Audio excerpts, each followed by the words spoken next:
Talk thunder. All right. Set to rock there. Good. Whoo! Quite the breezy one. Quite the chill one.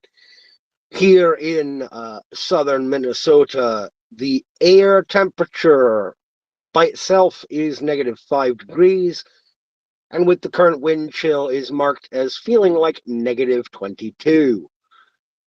Thankfully, I'm in the van, so it's still chilly as shit.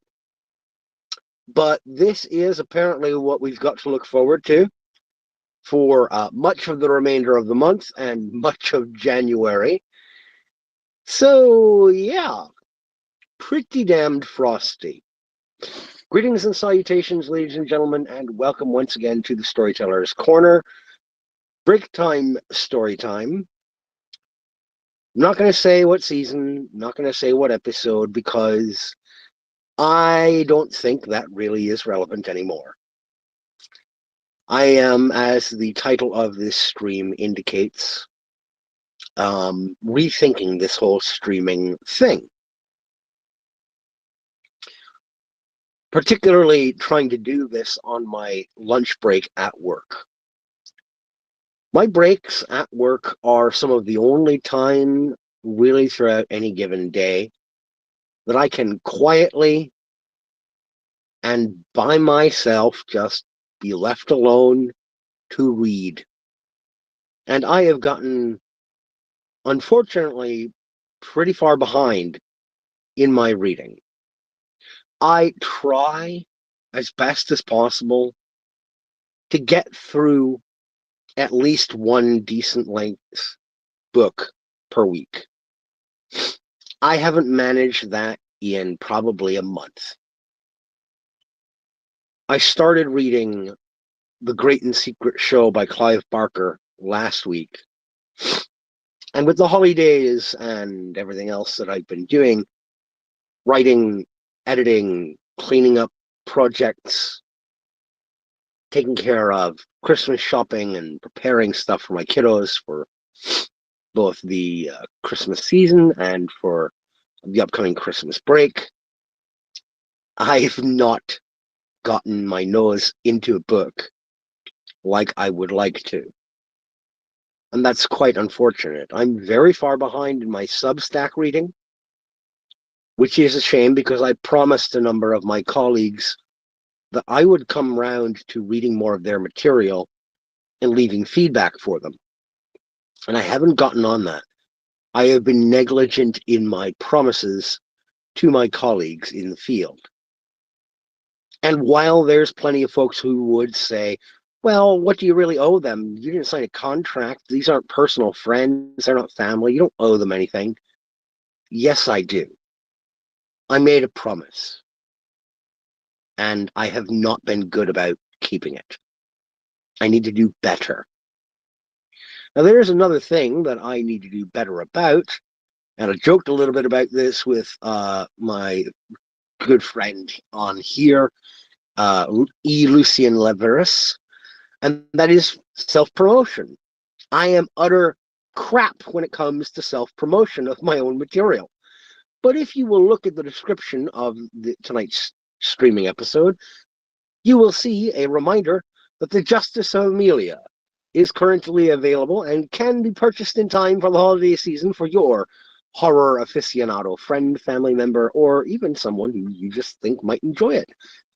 And if you are looking for horror in the short form, then there is no better, no finer compilation of short form creepiness than The Justice of Amelia. Available now at lulu.com, which is the link below, but you can also find it if you prefer to use the Beast of Bezos. The Justice of Amelia is now available on Amazon.com. For just $20, you can pick up your copy. And speaking of copies of things, yesterday I received and did a quick review through, a look at, and approved for distribution another project that it will be forthcoming. And that there's no store link to it yet because it has to go through the distribution hurdles.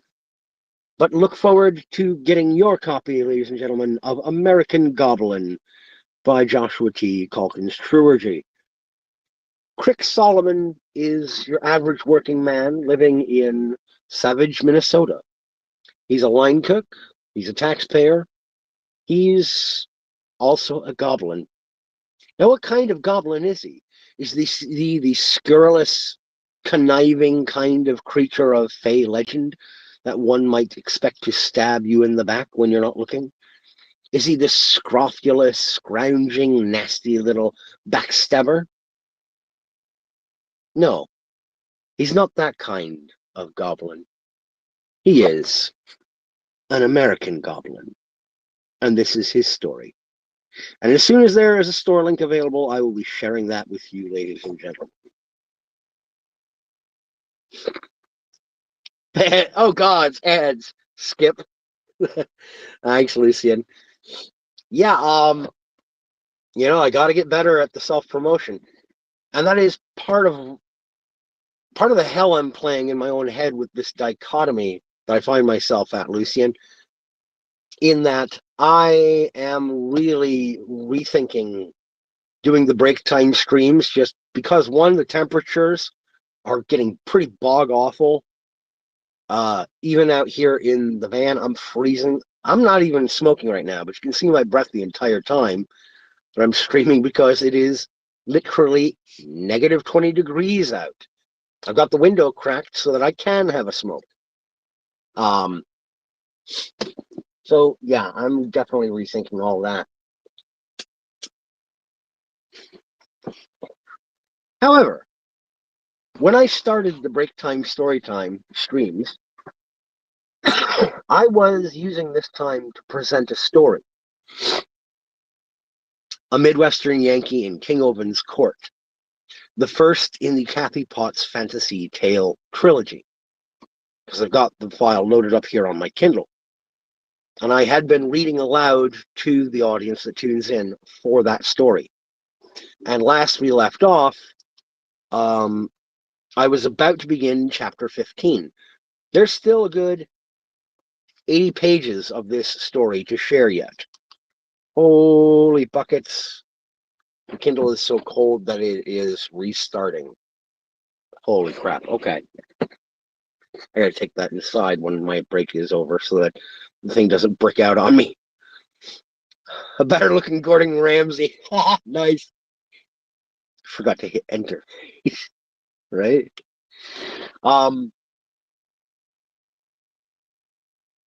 Chef Ramsay actually wouldn't mind the place that Crick Solomon works out of.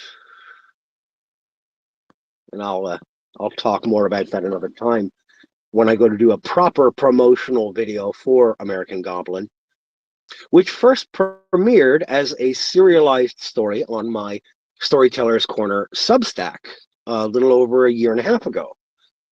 That's all behind the paywall now, however, but there will be a way for people to get their hands on the entire story without having to pay for an annual subscription to the Substack, and they'll be able to get a hold of it in trade paperback format themselves. And like I said, I'll do a full promotional press for that at a later time. Now, back to what I was talking about with Midwestern Yankee. I still intend to finish telling that story and presenting it here on Rumble and on YouTube. But I'm going to be doing what a lot of purported game journalists said about BioWare when they were talking about Dragon Age, the Fail Guard, being a, quote, return to form. Motherfucker, I'm actually going to perform a return to form. I am going to be producing or putting together audiobook video presentations for the remainder of A Midwestern Yankee in King Ovin's Court and uploading them to the Rumble and YouTube channels so that those who began listening to the story of Kathy Potts for A Midwestern Yankee in King Ovin's Court can finish hearing her story. And it will be in the format that I used to utilize for many of these projects. For years, I used BitChute as a method of presenting stories from the realms of Temelaria and other stories that I had to present and share in audiobook format. There is an entire audiobook presentation on the Rumble channel and YouTube channel, What Must Be Done, which is a Tamalarian Tales short story regarding a hobgoblin farmer by the name of Dermot. And that was a presentation that was handwritten, entirely handwritten in a small notebook that I read and recorded and presented as an audiobook presentation for Rumble, BitChute, and YouTube. I'm going back to that for Kathy. For one, the standalone story readings and presentations are far more enjoyable for me to produce because I'm able to utilize audio editing, programming to clean up the sound and make it a lot more presentable, to make it easier to hear. Lucian says, in a not so odd twist, the first advice I gave you was to not skip out on this. Now with the weather, it might be an idea to either reschedule or pause till the weather isn't risking one's health. Well, yeah, that's the thing. Like, I'm fucking freezing, and oh shit.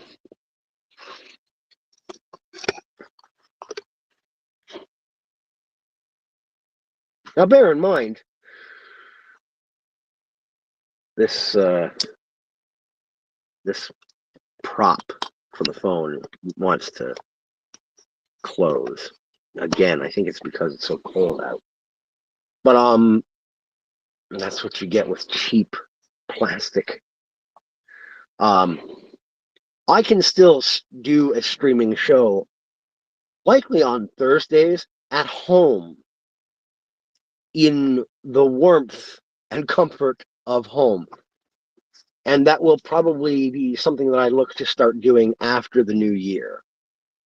So there still will be a Storyteller's Corner live presentation, a stream, but it will likely take the form of a 1 to 1.5 hour program on Thursday mornings, as opposed to at 8 o'clock at night Central American time on my breaks for only 25 to 35 minutes.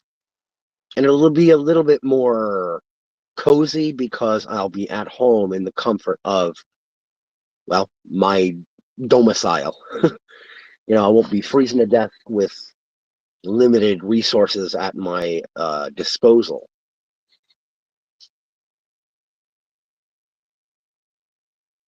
But I do have to start looking into other tools of self-promotion that I have long ignored or shoved aside and said, I don't want to do that. If for no other reason than my failure to make more of a name for myself as a storyteller lays with no one but me. I have failed to do what I need to do to maximize my potential reach as a storyteller, because I've never wanted to be that guy. Until recently, I was perfectly okay with just muddling through and muddling along.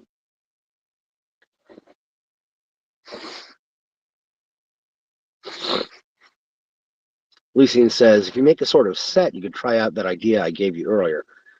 That's certainly an idea, Lucian, but given the constraints of my home office right now, I do have to do a little bit of rearranging if I'm going to look into doing that. Certainly, that has not off the table in terms of possibility. But I don't want to change my children's or my wife's environment to suit my purposes. And my home office is somewhat small and restrictive. I just need to figure it out. And I will. It's just going to take a little bit of time. Not likely going to have a whole lot changing, or I'm not going to be trying to explode into different tactics or techniques until after the new year. For right now, I really need to buckle down and focus on reading and on figuring out what my approach is going to be moving forward. Because I don't want to half-ass this and then just be like, well, it's not worth it. No, it'll be worth it if I put in the work and the effort to actually arrange something that is going to be workable. I can't just snap my fingers and make it happen.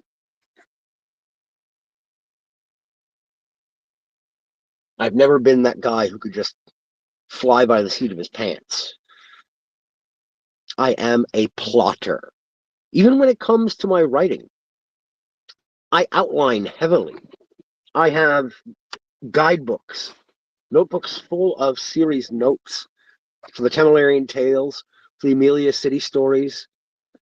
I had an outline notebook full of my secondary kind of offhand, offshoot standalone stories.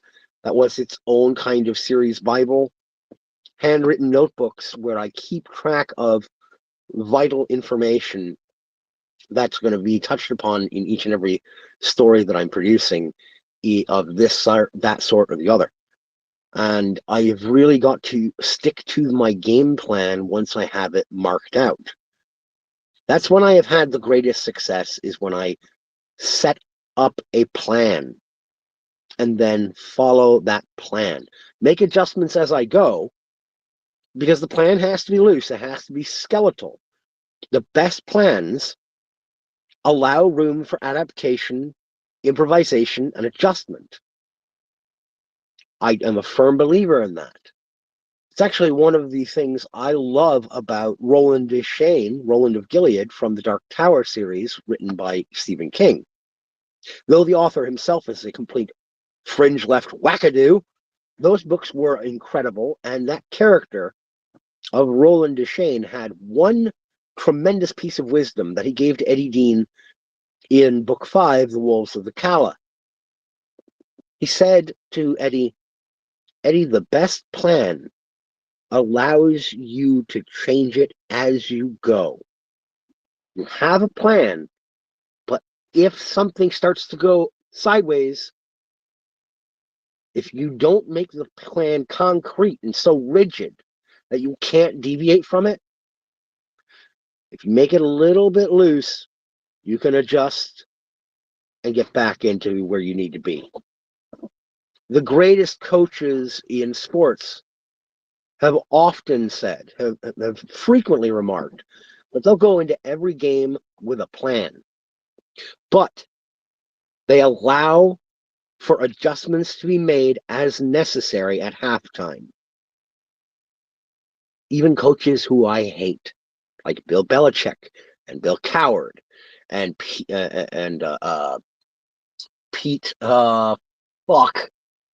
Pete Carroll in Seattle.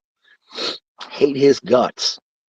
But he's a damn good coach.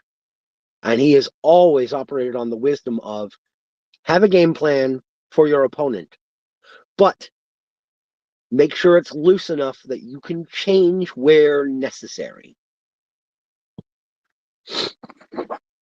Slidey Pie says, hey guys, greetings to you, Slidey Pie. Lucian says, due to distance, the only real help I can offer is ideas and moral support. The word that popped into my head there was contingency. Yes, have a contingency plan, have backups, have plan B, plan C, and if necessary, plan D. But, yes, it is cold outside, Slidey. Like I said, right here in southern Minnesota, where I'm at, it is currently negative 21 degrees outside with the wind chill. The still air itself is currently measuring at -7. Fun times. So, quite frozen. So right now, the game plan going forward is that I am going to be doing the recording for the remainder audio recordings for the remainder of presenting a Midwestern Yankee in King Ovin's Court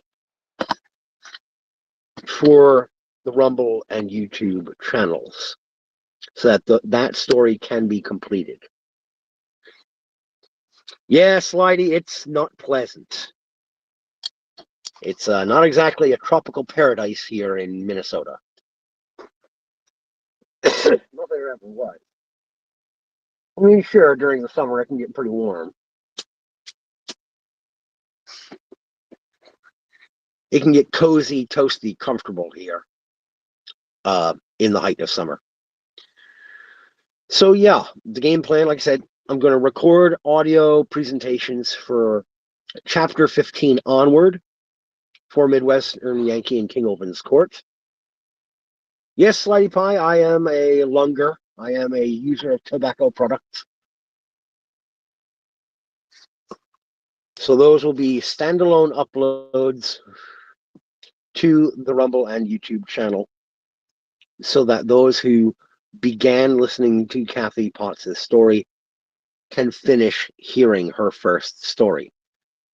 I will probably do a series of audio recordings for the second book in her series, the Chained One, and then possibly doing the third and final story in her arc, Kingdom No More. But I am going to be doing those as standalone audiobook presentation videos on the Rumble and YouTube channels.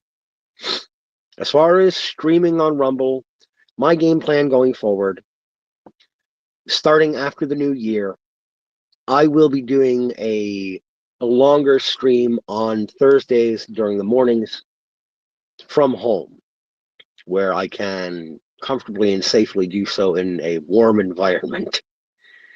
And I say Thursdays because those are days where I do have a window of time during the day where my oldest kiddo is at school, the second kiddo is at school, the younger boy is at daycare. It's just me and the youngest one at home. And I put her down for her daily nap. During the time that she is down for her nap is when I will be streaming. That's how I do the show on Wednesdays and Fridays with Brother Cortex on his channel for the deep dives and for Calling of the Nerd. We get going most days around 10:15, 10:30, because that's about 10, 15 minutes after I've laid down my youngest one for her daily nap. Yes, Sarge, I am live. How you doing, brother? Up and downside on a higher odds for a white Christmas. Yes, we'll probably have a white Christmas for certain.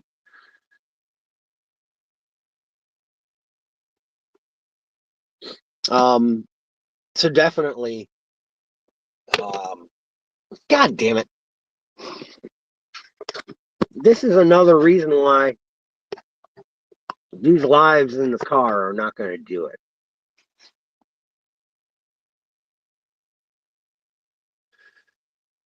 But rather selfishly, like I said earlier, I also am going to be, not a problem, Sarge.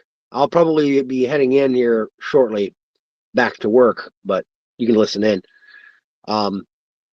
As I mentioned at the start, there is a small aspect of this that is selfish, in that I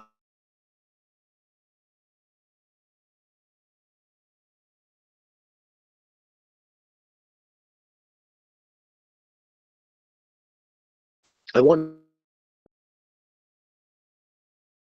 to go there for a minute. That was a hiccup. I have to wonder if it's because of the cold. I don't have the engine running or anything. So the phone is exposed to the cold right now, too.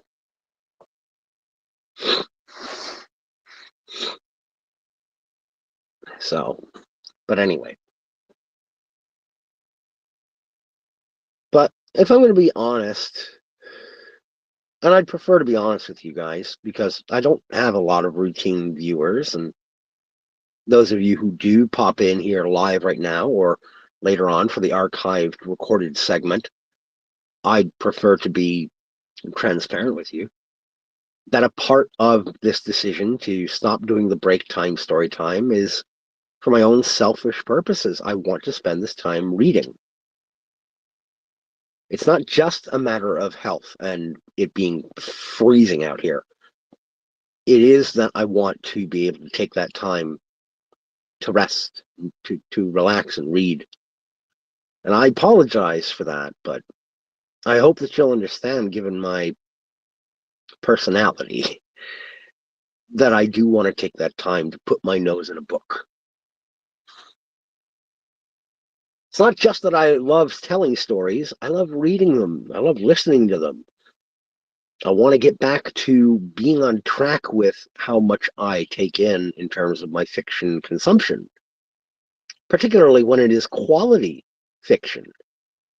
Not the slop. There's a lot of slop out there. Trust me, there is, especially in the indie scene. But there's also a great deal of indie horror fiction, fantasy fiction, and indie sci-fi fiction that is absolutely brimming with talent and beauty.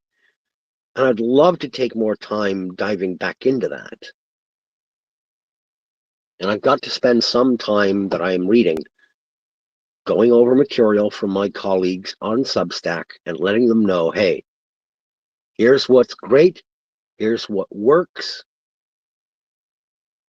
here's what doesn't, because some of it doesn't. But I'm not going to breathe fire at them. They are my colleagues. I'm just going to tell them honestly what I like and what I don't. I promised them that, and I'd like to uphold that promise. And I hope that you guys and gals won't hold that against me when I say that these break time, story time streams are ending. But I trust that if you don't care for this decision, that you'll at least understand it or come around to understanding it. Because the decision is made. That's what's going to happen. Things need to change how they function here.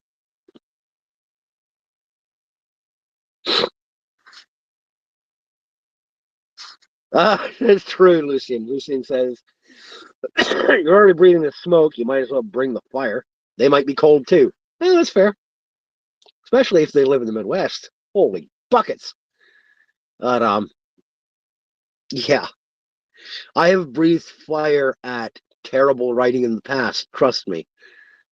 If you go back in the archives, especially on my BitChute channel, there were a few indie story reviews that I put out there where people suck and they deserve to know it. And I've let people know when stuff sucks.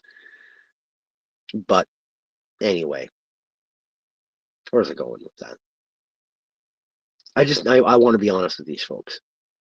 And not just the ones who are terrible, but the ones who do a great job. They deserve to read their material before I can pass judgment on it. It's only fair and it's only right.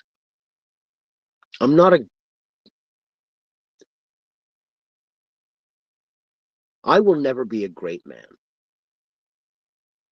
I do what I can to be as good a father as I can be. I do what I can to be as good a husband as I can be. And I do my damnedest to be as good a storyteller as I can be. To be a good man. I'll never be great. I won't go down in history. I won't be remembered. And that's okay. Because there's not many good men left. I can at least be one of them.